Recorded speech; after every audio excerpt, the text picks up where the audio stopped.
Good day. Ngayon nga pala itetesting natin itong Auto-Gard Super Sponge. Nabili ko siya sa Ace Hardware.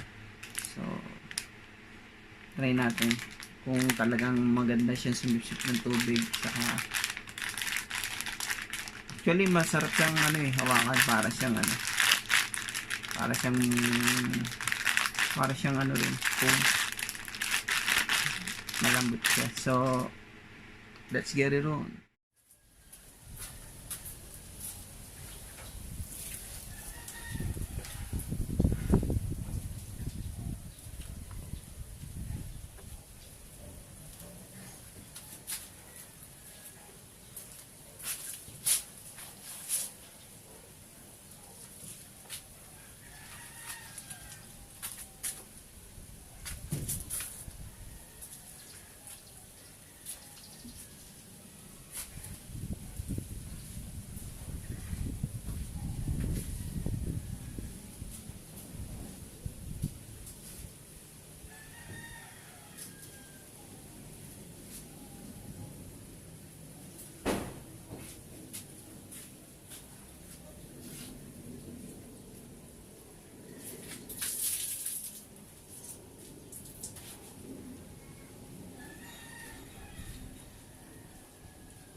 So, natapos na natin itong gamitin, itong Super Sponge. Okay naman siya sa price niya. Kaya ito nakabalot pa rin dahil yung dalawa to nabili ko. Free yung isa.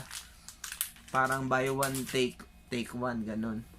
Tapos, okay naman siya. May mga, pag winipe mo siya, kung isusum nyo, meron pang mga spot ng tubig. Pero kapag naman natuyo, hindi siya nagwa-watermarks. Oo. Okay naman siya.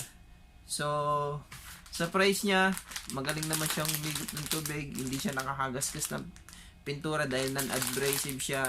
At Huwag nyo lang i-store sa ano, sa super ano. Pag na-store nyo nga pala siya ng matutuyo siya ng totally, tuyo siya, titigas siya as in matigas, kailangan mo siyang ibabad sa tubig. Pero pag binabad mo naman, babalik siya sa dati. So if you like this video, click like and subscribe. Sa price niya, okay naman siya. Nabili ko siya ng around, alam ko nasa 79 or nasa around 80 to 70 ganyan. Hindi ko na matandaan eh. So if you like this video, click like and subscribe. Auto-Gard Super Sponge.